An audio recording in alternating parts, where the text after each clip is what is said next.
It might be supposed that philosophy of all subjects must be free from the vagaries of fashion, but that is not so. In philosophy, just as in other human activities, in each generation there seems to be a reaction against the values of the previous generation. So writers that have been widely studied fall into neglect, and new figures come to the fore. The outcome is apt to be that at any given time and place, many of the same philosophers are being studied by everyone, and a number of other well-known philosophers are being neglected by, at any rate, nearly everyone. Then a new generation comes along and re-evaluates one or two of the neglected philosophers so that they then come back into fashion, and so it goes on. Among the philosophers to whom this has happened most conspicuously in the last 200 years is Schopenhauer. For most of his lifetime, roughly the first half of the 19th century, he was almost totally disregarded. Then, in the second half of the 19th century, he became one of the most famous and influential of all philosophers. Then, in the first half of the 20th century, he fell into a neglect so profound that even most teachers of philosophy no longer read him. But now, in our own time, he is unmistakably coming back to people's attention, not least because he was a formative influence on one of the most important 20th century philosophers, Wittgenstein. Arthur Schopenhauer was born in Danzig, now Gdansk, in 1788. His family had been rich Hanseatic merchants for generations, and the upbringing he received was aimed not at an academic life, but at training him to step into an international business. However, he had no interest in the family firm. He insisted on going to university instead, and thereafter he used his private means to finance a lifetime of independent study and writing. His doctorate thesis has become a minor classic, in spite of its title, On the Fourfold Root of the Principle of Sufficient Reason. And he was still in his 20s during the 4 years when he composed his masterpiece, The World as Will and Representation, which was published in 1818, the year in which he was 30. From then until his death in 1860, at the age of 72, he published a great deal, but all of it was to extend or elaborate or enrich the philosophical system which he had constructed in his 20s and from which he never departed. He produced a huge collection of essays called Parerga and Paralipomena, and 2 short but pungent books on ethics called The Basis of Morality and The Freedom of the Will. There was also a little book called On the Will in Nature, designed to show that his ideas were supported by discoveries in science. Most important of all, he published a revised edition of The World as Will and Representation, which was more than twice the length of the original volume. There are several remarkable things about him. Although in direct succession to Kant's, his own work was securely in the mainstream of Western philosophy, he was genuinely knowledgeable about Hinduism and Buddhism, and is the only major Western philosopher to draw serious and interesting parallels between Western and Eastern thought. He was the first major Western philosopher to be openly and explicitly atheist. He placed the arts higher in the scheme of things and had more to say about them than any other important philosopher. And perhaps partly for that reason, his influence on creative artists of the front rank has exceeded that of any other philosopher of the modern era. He was himself among the supreme writers of German prose. Many of his sentences are so brilliantly aphoristic that they've been torn out of context by the hundred and published separately in little books of epigrams. Intellectually, this is a catastrophe, because it obscures the fact that Schopenhauer is first and foremost a system builder, whose philosophy can be understood only as a whole. Of the books in print about it in English at the time of making this program, I have to confess to you that the longest and most recent is by me, but I can't very well interview myself, so I've invited the author of one of the others to come along and discuss Schopenhauer with me. My guest is, in any case, the most distinguished living historian of philosophy in the English language, Frederick Copleston, Emeritus Professor in the University of London. In addition to his extended treatment of Schopenhauer in his 9-volume History of Philosophy, he's written a separate book about him called Arthur Schopenhauer, Philosopher of Pessimism. Well, Professor Copleston, I think the place we ought to start is by addressing ourselves to the question of what it was that Schopenhauer set out to do. Perhaps I should let you take that up. Well, Mr. Magee, I think that, like other original philosophers, a great many of them, Schopenhauer wanted to understand the world in which he found himself, the world in which he lived, or one could say he tried to form a coherent, unified interpretation of human experience, or to gain conceptual mastery over the world of phenomena, the plurality of phenomena. I think that is it. And to do that, Schopenhauer thought that it was necessary to identify the underlying reality. If one asked why he thought that there was an underlying reality to identify, I suppose that the reason, one main reason, is that he started from the premises of Immanuel Kant, and that he thought that the way in which we see the world is a human perspective, that the human mind is pre-programmed to see the world in certain ways, and we can't, for example, experience objects except as situated in space and time, as subject to spatial temporal relations and as subject to the relation of causality. But it obviously doesn't follow that because things appear to one in a certain way, that that is how they are apart from the way in which they appear, as they are in themselves. Kant certainly took it that the concept of a thing in itself is not as that which appears, but can be considered in distinction from the appearance, was a sensible idea, and Schopenhauer took that over. I think this is such an important idea, and we're going to come back to it in different ways, that it's worth going over again, because it's difficult, I think, for people who are new to it to really get hold of it sometimes. Kant had argued that all possible experience can only come to us through our faculties, through our sensory and mental apparatus. And therefore, what we could experience depended not only on what there is out there to experience, but also on the nature of the faculties that we possess, what our faculties could handle, what they do to what they handle, how they handle it, and so on. So that all experience as such is subject-dependent. And he went on from that to argue that, therefore, we could see total reality as being divided into two. There are things as they are in themselves, independently of being experienced, and to such things we have no means of access. And then there's things as they appear to us, the world of appearances, the world as it comes to us through experience, and that's what we know. That's the world of common sense, the world of science, our total world. Now, Schopenhauer took this up from Kant and said, now, can we get any pointers, can we get any hints from a close analysis of this world of experience as to what it might be that underlies it, as to what it might be that lies behind it? That at least is part of the thought, isn't it? Yes, it is. I think it's important to remember that for Schopenhauer there can be only one underlying reality. Kant himself took it as a matter of common sense, I think, that if there's the table as it appears, then there must be the table as it is in itself, and if the carpet as it appears, then there's the carpet in itself, that there are a multitude of things in themselves. But of course, if we think away spatial and temporal relations and the causal relation, there's no means of distinguishing one thing from another. So that if the underlying reality transcends space and time and causality and is quite other than the world of phenomena, then there can only be one. The plurality or multiplicity belongs to the world of phenomena, but the underlying reality must be one. These ideas that we're dealing with are really so difficult that I think that is worth going over again as well. I think it'll help a lot of people. That Schopenhauer argued that for one thing to be different from another thing, for anything to be different from anything else at all, this idea of differentiation only made sense with reference either to time or to space or to both. If two things are identical in time and identical in space, then they're identical, period. They're the same thing. So the notion of there being different things in the plural could only apply to this world of our experience, this world of space and time.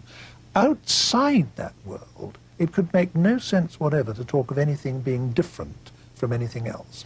And therefore, I'd just like to complete this thought, therefore, whatever there is outside this world of our experience must be one and undifferentiated.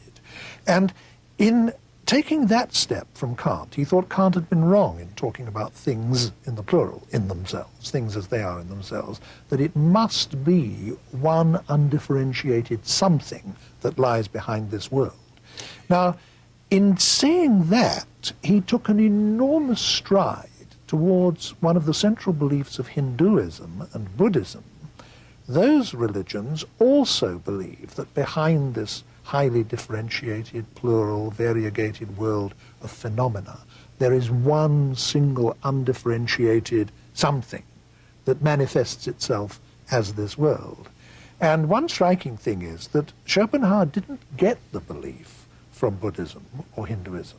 He got it by arguing from premises that he derived from his predecessor Western philosophers, and then discovered that he'd reached a conclusion which was similar to that of the Buddhists and the Hindus.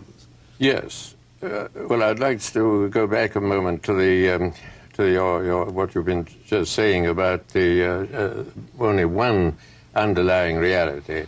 I think that if one starts from the premises of Immanuel Kant, I mean, I wouldn't myself, but if one does, then Schopenhauer was right, because if there's no means of distinguishing one thing in itself from another, I think, except as a matter of common sense. There's no formal way of distinguishing once you accept the Kantian premises that Schopenhauer did. Taking the argument to the next stage, so to speak, Schopenhauer thought, didn't he, that if we analyze this world of phenomena, we might get from it some clues as to what the underlying one, which he called, following Kant, the noumenon, or the noumenon, it's a word from the Greek, we might get some idea of what the noumenon is. And I think his great starting point was this, that Kant had argued that all our knowledge of material objects must come to us, and can come to us only through our senses, and there be, as it were, put together by our minds. Schopenhauer said, well, this is almost exactly right, but there is one absolutely crucial exception to it, which amazingly Kant seems to have overlooked, and that is that for every individual one of us, there is one unique physical object in the world, which we know in the way Kant says we know physical objects, but we also know in a radically and entirely different way, namely directly from inside, and that is ourselves, our own bodies, our own persons. They are physical objects in the way that any other physical object is a physical object, and they can be seen and touched and heard and known in all the ways that other physical objects are known. But each one of us, in addition to that, has immediate non-sensory knowledge of this one physical object from inside, directly. And Schopenhauer thought that this knowledge of a physical object from inside might provide us with the key to the inner nature of things. That's what he thought. Personally, I think that if one starts with Kant's premises, then one must accept Kant's agnosticism. I don't see that there's any way of getting out of it. But certainly you're quite right, of course, that is what Schopenhauer thought, that there was an access through the body. The only difficulty is, it seems to me, that our idea of, even our idea of an ultimate reality belongs on those premises to the world of phenomena. And there's no way outside the circle, and beyond there simply lies silence, as Wittgenstein was to say in the Tractatus. And however, it's quite perfectly true that Schopenhauer thought there was a hint given through our experience of our bodies, yes. I would want to defend Schopenhauer up to this point in the argument, because he makes the point that the knowledge that we have of ourselves directly from inside is not knowledge of Kant's thing in itself. And there are two or three very important reasons why it's not. One is that the knowledge we have from ourselves, from inside, is still only a kind of superficial knowledge. Decades in advance of Freud, he argued very specifically and at length that most of our own inner life and motivation and so on is unknown to us, that our actions and our speech and our decisions are for the most part unconsciously motivated, so that in a very important sense we don't even know our full inner selves. Another reason why he thought it wasn't knowledge of Kant's thing in itself is that it exists in the dimension of time, though it doesn't exist in the dimension of space, and time can be a characteristic only of this world of ours. And there was a third reason which I think is worth mentioning, and it's this. Schopenhauer argued that all knowledge must be of a dual form, subject and object, knower and known, observer and observed, that for there to be any knowledge at all of anything, you must have something that's grasped and something that's grasping it. And this differentiation can, for reasons that we were giving only a few minutes ago in a different context, differentiation can only exist within this phenomenal world, this world of experience. And therefore, it's only in this world that there can be knowledge or can be consciousness.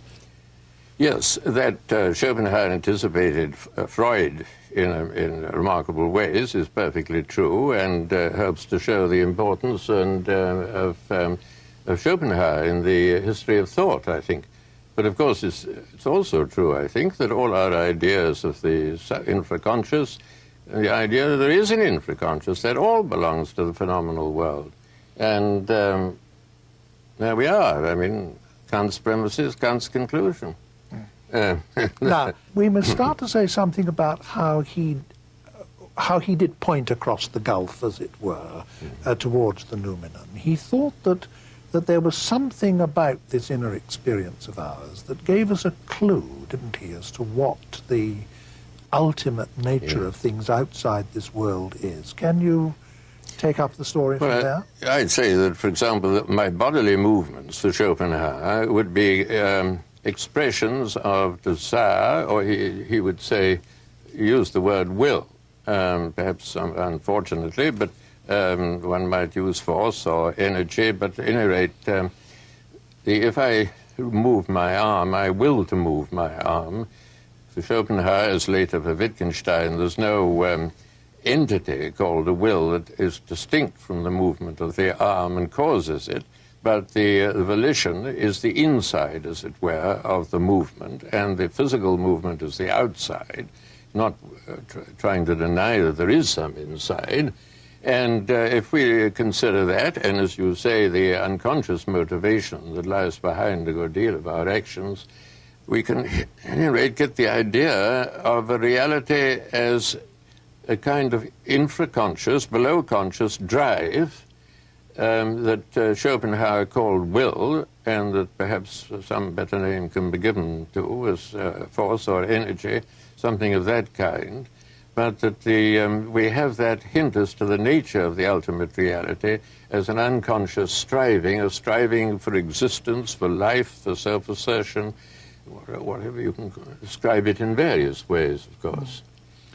Yes, he thought, didn't he, that if we analyze this world of experience, the world of science, if you like, the world of common sense, which does consist, for the most part, of matter in motion, and most of it is matter in colossal amounts. I mean, galaxies and solar systems and so on, traveling through the cosmos at gigantic speeds approaching that of light. So the whole material universe consists of matter in motion to a degree that, so to speak, defies our imagination to really conceptualize it.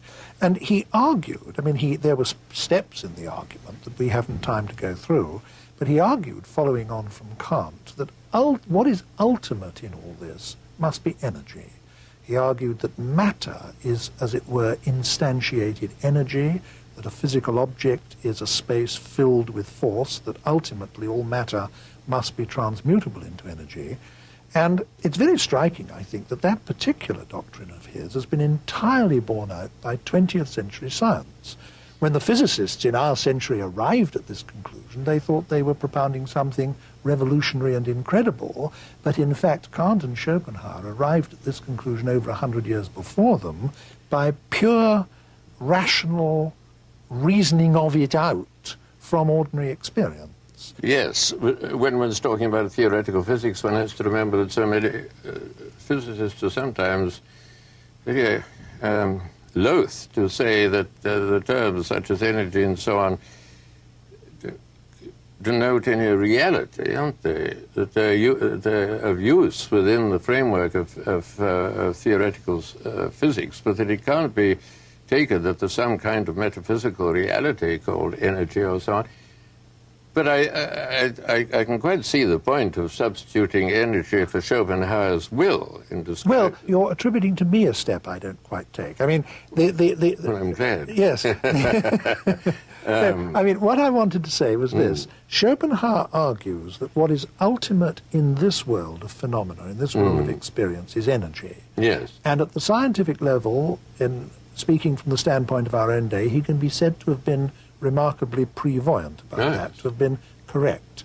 Now, he says that the metaphysical, the underlying noumenal, is whatever manifests itself as this energy. And throughout the cosmos, I mean, in the stars and the solar system, in animals, in trees, in falling stones, in ourselves, in everything. It's the unconscious energy that forms us in the womb, that makes our organs work while we sleep, and so on. And I understand him as saying that the nearest we come to getting any glimmering of what that is in experience is the experience we have inside ourselves of the energy, the go, the force, the will to exist, the will to survive, that somehow ultimate and irreducible push or drive, which is underlying to everything else. Yes, but then of course Schopenhauer wasn't indifferent to the underlying reality, was he? I mean, he adopted quite definite attitudes and negative attitudes towards it, disvaluing it. And energy is such a neutral word that it, I mean, it's hard to say whether one approves of energy or disapproves of energy, likes energy or doesn't like energy. It's very difficult to say, whereas Schopenhauer, as we're both very well aware, I mean, had a very definite attitude towards the ultimate reality and its manifestations. And, well, I think it would have been better if he'd used the word energy, because he decided to give the name will to this metaphysical reality. And I think that's misled people ever since, because we can't help associating the idea of a personality with a will, or the idea of an aim with a will. When Schopenhauer himself reiterates at different points in his writings that he doesn't mean that in his sense of the word will, everything has a will. A dead star or a stone has as much will as you or I, that it is simply the metaphysical substratum, as it were, in everything, that it's not personal, not alive, not organic, not has no aim, and so on.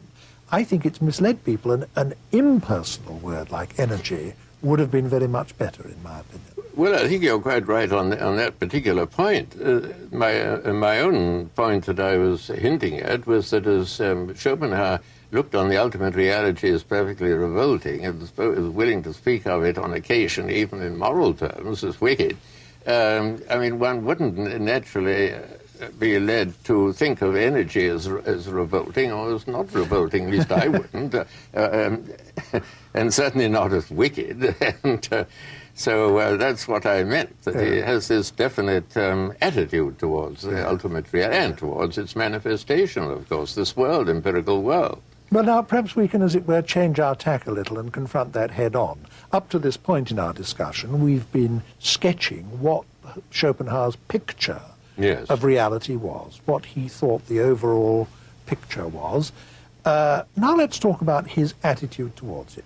He thought that the world was an appalling place, a terrible place. He thought it was full of injustice, disease, repression, that the hospitals and prisons of the world were full of people going through the most appalling sufferings and tortures, that nature was red in tooth and claw, that in every hour of every day thousands upon thousands of animals are tearing each other to pieces alive and devouring each other alive, and that the whole thing is a sort of appalling nightmare. It's an incredible vision, and it's expressed in prose of such dramatic power that no one who's ever read it is likely to forget it. But that was his view, wasn't it, of the way things are, and therefore that the underlying metaphysical reality must be such as to express itself in these terms, and must therefore be something terrible, something nightmarish. That's why he is renowned quite rightly for being a pessimist. Yes. The pessimist above all philosophers, a bleak, black view of reality. Of course, he didn't leave it there, did he? I mean, he had suggested some ways out, the temporary way through aesthetic contemplation, through art, through the creation of art and through the appreciation of art, which stills desire and selfishness and longing and hostility and conflict for the time being, at any rate, just as one can go into an art gallery and look at the pictures and without desiring anything, but then, of course, one comes out and runs into a cafe or a pub and need and desire reassert themselves. But it's a temporary way out.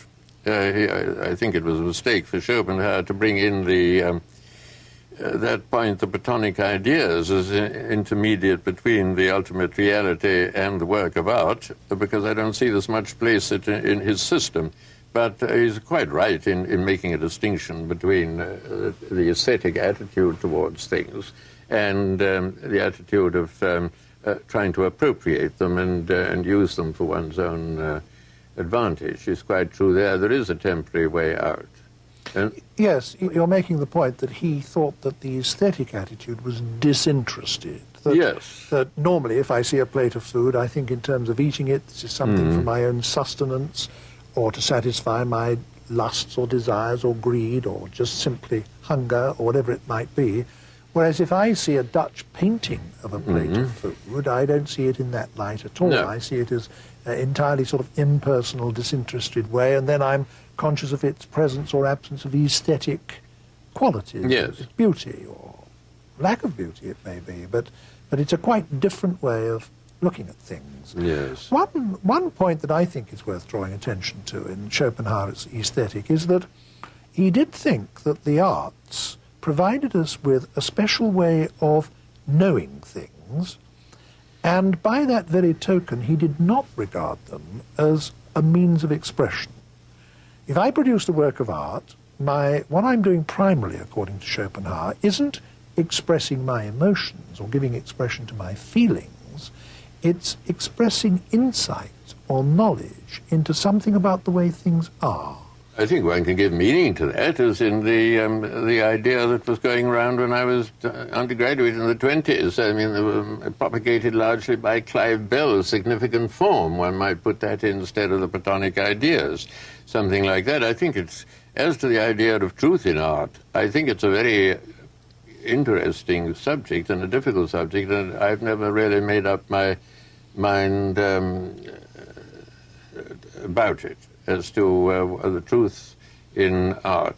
I think one must have, though it's rather off the point, an analogical view of truth, in which truth, according to the context, can be understood in different ways, as correspondence in one context, but not, I think, in art. It would be another kind of truth, and that has to be examined. I think it's a perfectly respectable line of thought, certainly, and one well worth pursuing.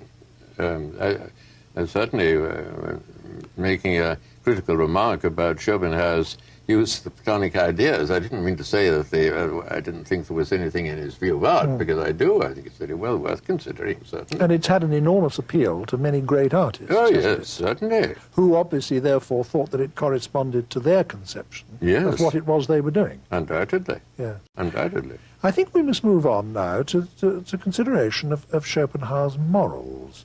What would you say was the place for morality or ethics in a world as painted by Schopenhauer? Well, as you know, Schopenhauer insists that as there's one ultimate reality, and each one of us is identical with that one ultimate reality, therefore, in some sense, we're all one, ultimately, and he uses that for advocating compassion, sympathy, agape, love is distinct from erotic love, is distinct from eros, Well, all the more power to his elbow. I mean, it's very noble that he should uphold that idea of compassion and so on. It's difficult to see how each one of us is an embodiment of that horrible reality that there's much room for mutual love. I mean, the conflict will be more like it, I should have thought. But at any rate, he certainly undoubtedly values love against hatred and compassion rather than cruelty and so on. I certainly don't want to question those valuations of Schopenhauer, far from it. But ultimately, of course, as we're all the one will, and the will is something horrible, the ultimate ideal can only be turning against the ultimate reality. I'd like to keep these two notions separate for the moment. And before we move on to his idea of turning against reality, I'd like just to say a little more about his view of morals and ethics, because it was, in a sense, applied metaphysics, in a rather unusual sense for a philosopher. He had, as you say, this metaphysical view that we were all ultimately one, and again, that is in common with some religions, and therefore that in doing you an injury, I am in some significant ultimate sense injuring myself, and that my ultimate oneness with you is really the basis of morality, the basis of compassion, the basis of empathy. It's why I should behave towards you in morally approved ways and not behave towards you in aggressive ways. And you were quite right to say that there's an apparent conflict between regarding the ultimate metaphysical reality as awful and evil and nightmarish in the way we were talking about a few moments ago, and regarding it in this context as the basis of compassion, empathy, and morality in general. I would like at this point to say that the famous fact-value distinction applies as much to Schopenhauer, in my opinion, as it does to anyone else. That is to say that you can accept his view, or a great deal of his view, about how things are, about what reality is, without accepting his evaluation of it, or taking up his stance towards it. And I say that with feeling because, in fact, I'm an example, I think, of this. I mean, I do regard very large parts of Schopenhauer's philosophy, by no means all of it, but large parts of it I regard as being valid and as having enormously rare and important and genuinely deep insights. And I think it casts great illumination. But I'm not a pessimist in Schopenhauer's sense at all. In other words, I accept his picture of the way things are to an important degree, but I don't at all take up his view of it all as being a nightmare or, whatever it may be. So I would go along with the ethics of Schopenhauer. In fact, I think his ethics is very well founded, and wouldn't want to, as it were, keep that part of his philosophy with which it's in conflict. As you know, a good many philosophers now question the fact-value distinction. I wouldn't wish to, I think it has a indispensable use myself, because one must distinguish, for example, between the way in which people behave and the way in which they ought or not to behave. The two propositions are different types. That's perfectly obvious.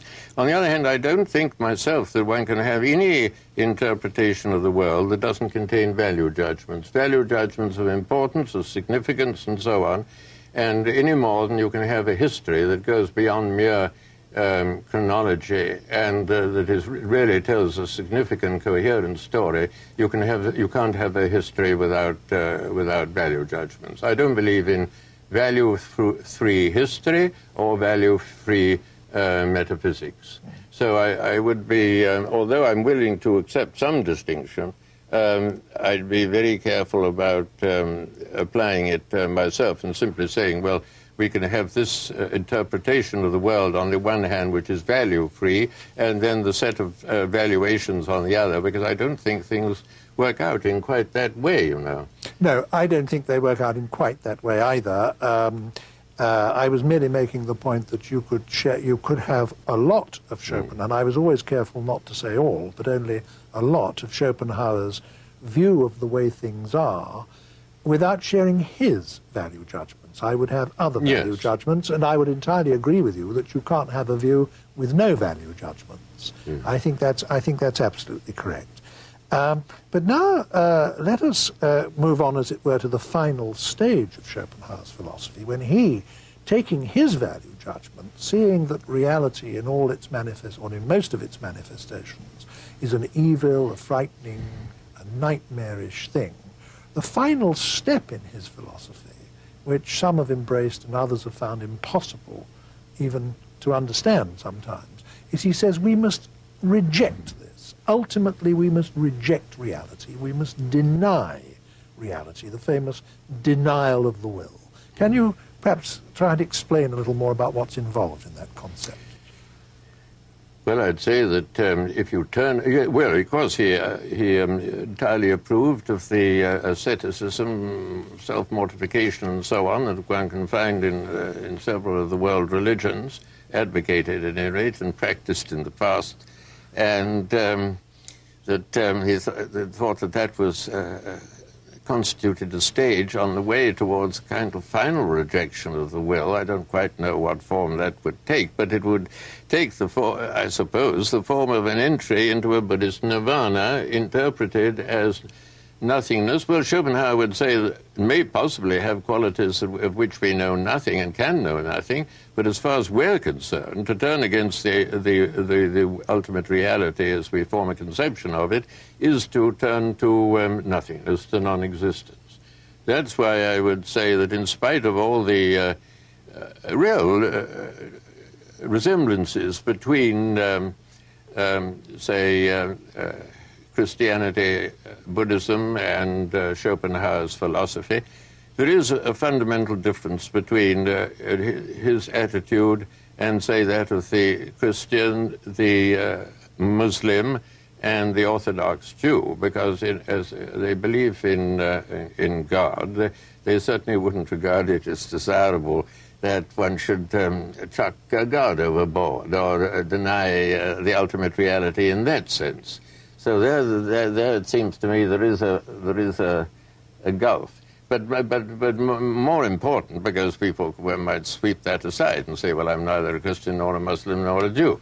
But even in terms of Schopenhauer's own philosophy, I don't see how it's possible to turn against the will, because it's the will that has to deny itself. I am the will. And if this ultimate reality is going to deny it, how can it deny itself?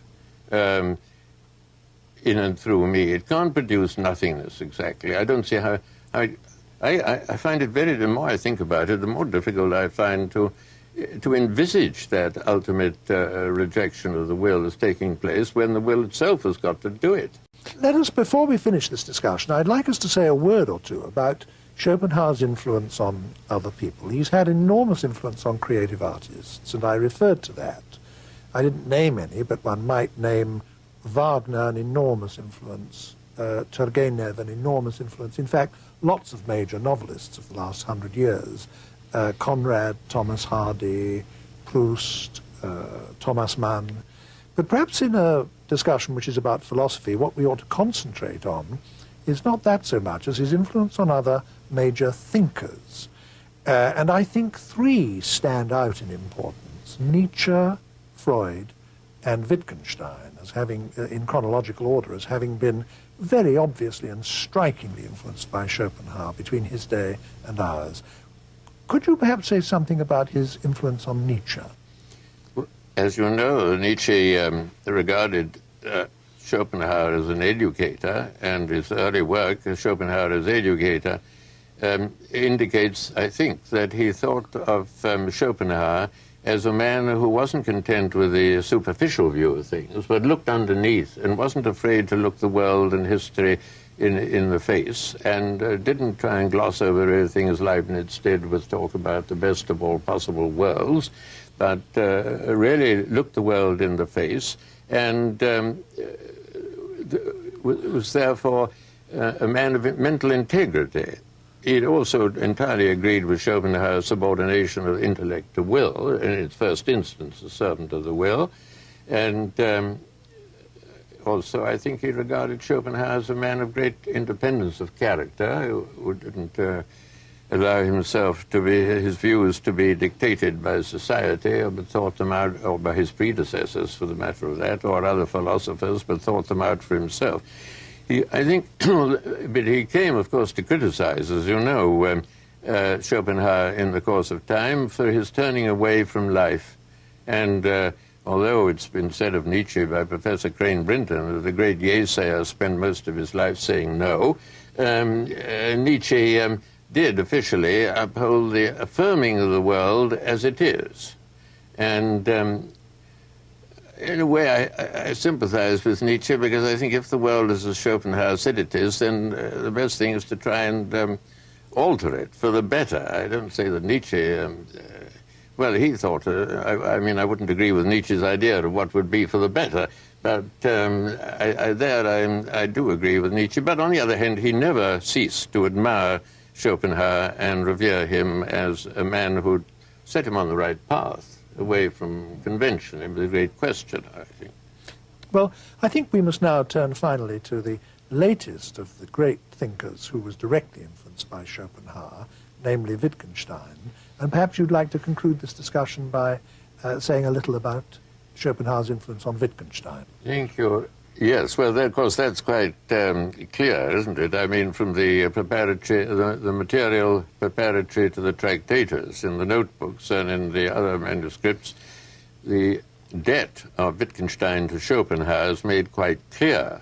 And in the Tractatus itself, this idea to which you referred earlier in our conversation of the correlation between the subject and my world, that is strong in Wittgenstein, that there's I and my world, and that the I, the epistemological subject, is as it were the boundary of my world. It's not an object in my world, and because if I try to think of myself, then there's the I that's trying to think of myself.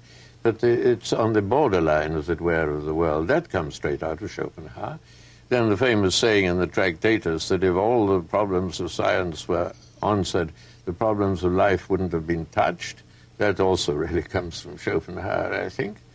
And it's also noteworthy that in the Tractatus, Wittgenstein makes a distinction between the will as the bearer of ethics, of which he says nothing can really be said. That's the metaphenomenal will.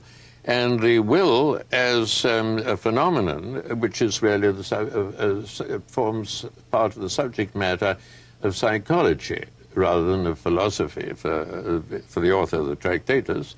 And therefore, there is that distinction between the metaphysical will, I think, the metaphenomenal will and the phenomenal will, which also can be traced, I think, to Schopenhauer. I should say that Wittgenstein, in the course of time, became less and less Schopenhauerian, in the sense that he became less and less addicted to forming a system, whereas, as you said much earlier, Schopenhauer was certainly a system builder. There is a kind of embryo system in the Tractatus, but there's very little, as we all know, in the later writings of Wittgenstein. And, but still, he undoubtedly was strongly influenced by Schopenhauer. In fact, he's about the only major philosopher of the past, it was in no sense contemporary, that Wittgenstein had really read and studied and digested at all, I think. It shows that the influence of Schopenhauer by no means ended with the 19th century, but as you said earlier, it slipped on into the 20th century and is embodied in one of the most famous philosophers of our century and time.